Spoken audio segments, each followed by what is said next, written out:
Bon, Yuki, je te promets pas une archive courte, mais je te promets une archive qui sera pas si inintéressante. Parce qu'on va parler dès maintenant d'un personnage qui pourrait être considéré comme la menace la plus dangereuse à l'échelle de l'univers dans Naruto. Et oui, on va parler de Jubi, et plus exactement du Jubi de Boruto. Tu vas voir pourquoi je précise celui de Boruto. Mais pour commencer, on va déjà définir ce qu'est le Jubi en règle générale, et pour ça, on va se servir de l'exemple le plus simple. Deux Otsutsuki se rendent sur une planète avec un Jubi. Easy plante le Jubi qui se nourrit du chakra et du matériel génétique à la fois de la planète et de ses habitants. L'un des deux Otsutsuki est sacrifié à l'arbre pour que le deuxième puisse se nourrir du fruit qui a été du coup boosté par le sacrifice de cet Otsutsuki. Et ensuite, je sais pas comment ça marche, a priori sur Indeed, il doit y avoir un Otsutsuki qui rédige recherche un nouvel Otsutsuki prêt à se sacrifier pour moi. Je sais pas comment ça marche, après j'ai peut-être pas envie de savoir. Donc ça, c'est dans les cas les plus classiques. D'accord. Le Jubi peut créer des Shinzu, comme on l'a vu pendant la quatrième grande guerre ninja, c'est ce que fait d'ailleurs Madara Obito quand il contrôle Jubi. Il lâche plein de petits Shinzu qui s'attaquent aux ninjas. Notez qu'ils s'attaquent à eux, ils ont même des haches sur le corps, enfin la totale. D'ailleurs, le Jubi qui utilisait ces Shinzu était directement relié par un espèce de, je sais pas moi, de câble ombilical, je sais pas, qui reliait du coup ce Jubi à Madara et Obito directement. C'est pas un câble de chakra, hein, c'est fait de matière organique, hein. Enfin, techniquement parlant, c'est genre comme la matière qui est utilisée pour faire les Zetsu blancs, mais ça reste organique. Donc techniquement, il y avait un échange en soi, hein, c'est obligé, hein, c'est une connexion, c'est comme ça. Si vous avez un peu étudié la biologie, ça marche comme ça, hein, c'est logique. Il y a un échange donc entre Obito Madara et le Jubi. Et pour autant, le Jubi n'a pas changé. Vous allez voir pourquoi je dis ça, parce que dans Boruto, il y a des trucs très étranges qui me font croire que ce Jubi est plus dangereux que celui qu'on a vu dans Naruto. Ce Jubi qu'on a vu dans Boruto, déjà, pour commencer par aborder sa situation. Il se trouvait dans une dimension spéciale, dans laquelle se rendait Jigen Ishiki, pouvait aussi d'ailleurs voir Code se rendre là-bas, et dans cette dimension, le Jubi était enfermé sous une espèce d'infrastructure au sommet de laquelle se trouvait un Rinnegan Tomoe. On dit Rinnegan, pourquoi je dis Rinnegan moi? Bon bref, un Rinnegan Tomoe gravé au-dessus de l'infrastructure. Et à l'intérieur de l'infrastructure, on avait un Jubi, et c'est bien un Jubi, parce que Jigen Ishiki le nomme comme tel, donc c'est un démon indiqueux, qui était maintenu attaché grâce, enfin en tout cas maintenu prisonnier grâce à des pics noirs utilisés par les Otsutsuki ou les utilisateurs du Rinnegan.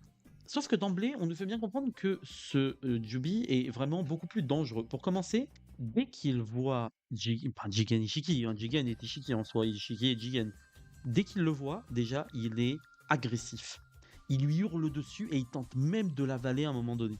On sait aussi que ce Jubi a été enfermé dans une dimension dans laquelle se trouvent, on va appeler ça des blasons hein, pour rendre ça plus simple, 6 blasons rattachés à 6 Otsutsuki. Sur ces 6 blasons, 2 ont été effacés. Je classifierais ça comme étant des Otsutsuki victimes d'une sorte de damnatio memoriae.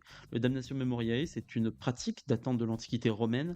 Après, on peut trouver ça bien avant, mais concrètement, c'est là où vraiment le terme a été employé. Ce concept consiste à effacer toute existence d'une personne jusqu'à son visage, sa tête, des textes, n'importe quel document qu'il a signé, tout devait disparaître. Et voilà maintenant le moment où on passe sur les théories, parce que je vais essayer quand même de simplifier ça. On sait que le Jubi de base, on l'a vu, hein, à quoi il ressemblait dans Naruto Shippuden, d'accord.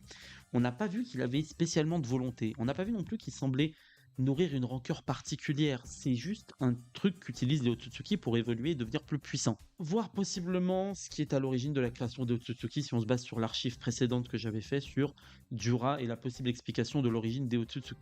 Mais je pense que ce Jubi est soit un Jubi de l'époque de Shibai qui a donné naissance au premier Otsutsuki, soit une sorte de Jubi Alpha. On sait déjà une chose, c'est qu'il n'existe pas qu'une seule équipe de Tsutsuki. Pour une raison simple. Là où était enfermé ce Jubi, il y a 6 symboles sur les murs. On est d'accord. Shibai, s'il ne fait pas partie des 2 qui ont été effacés, on n'a pas son symbole. Et Shibai n'est jamais montré avec un autre Tsutsuki lui étant rattaché. Qui plus est, étant donné l'objectif de Otsutsuki, je vois mal des Otsutsuki essayer de faire effacer le symbole du seul Otsutsuki à s'être élevé au rang de dieu, des Otsutsuki. C'est leur dieu à eux, quoi. Et vous vous souvenez quand j'ai mentionné Madara, Obito, l'espèce de cordon ombilical, enfin voilà, hein, Si je vous parle de ça, c'est parce que, comme je vous ai dit, il y a forcément dû y avoir un échange d'ADN, d'éléments d'ordre biologique entre Obito Madara et le Jubi utilisé pendant la guerre. Surtout qu'ils ont fusionné avec et qu'il n'a pas changé pour autant.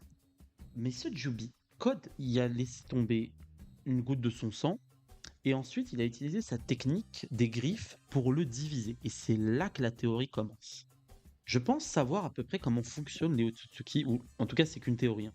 Je pense qu'en fait, ce qu'ont fait les Otsutsuki, c'est qu'ils se sont servis de ce Jubi, ou en tout cas ceux qu'on connaît, hein, Momoshiki, Kinshiki, Kaguya, Ishiki, ils se sont servis de ce Jubi pour en concevoir d'autres. En gros, le Jubi qu'on voit dans Naruto, enfin Naruto Shippuden, serait le Jubi qui aurait été créé à partir de ce Jubi, en utilisant la même façon de faire qu'a fait Code dans Boruto. Parce que dans Naruto, c'est pareil. Les Shinzu qui combattaient l'armée des cinq grands... Enfin, l'armée des ninjas qui combattait Obito et Madara, ils sont nés par de la division cellulaire. Enfin, je veux dire, ils ont été séparés du Jobi originel et ont formé des Shinzu qui ont été combattre les ninjas.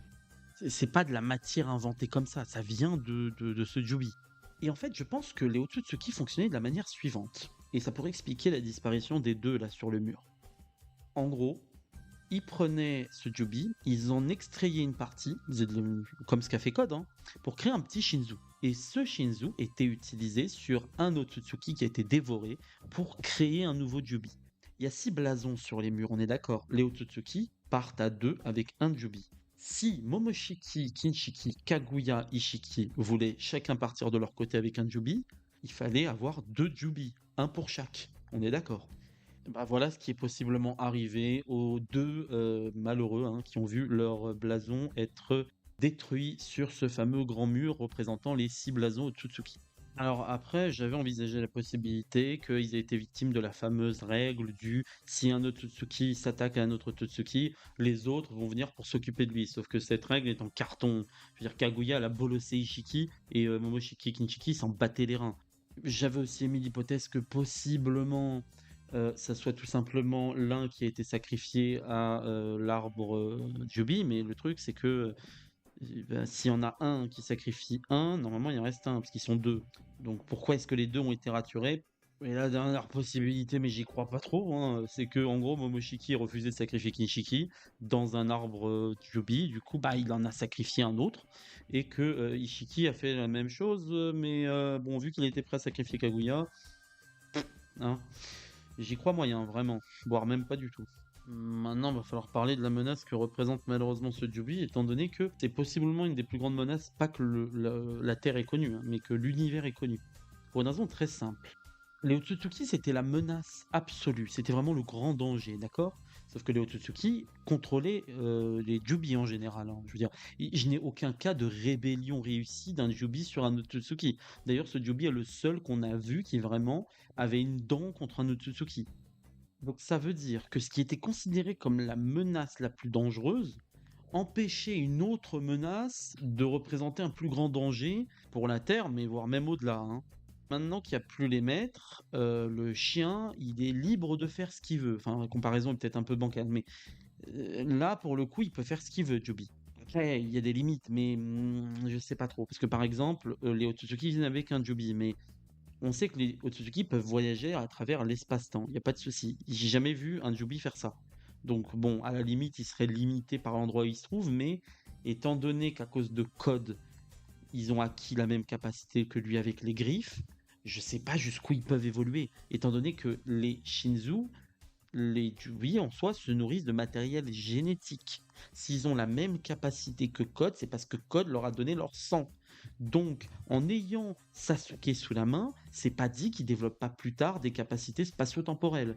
Et on a déjà vu Hidari utiliser le Chidori alors qu'il doit avoir même pas 24 heures d'existence en soi. Et si vous vous dites, oui, mais quand le Shinzu l'a attaqué, il avait plus son Rinnegan Tomoe, je parle de cellules, c'est grâce au sang et aux cellules, hein.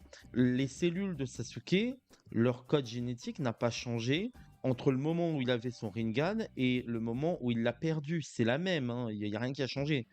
Et si on suit à la théorie que j'avais mis dans l'archive précédente, Jura c'est un proto-Otsutsuki. C'est comme ça que pour moi les Otsutsuki ont vu le jour. Un Shinzu particulier qui à force de dévorer du matériel génétique a fini par développer une anomalie, a évolué et a continué d'évoluer jusqu'à devenir un Otsutsuki.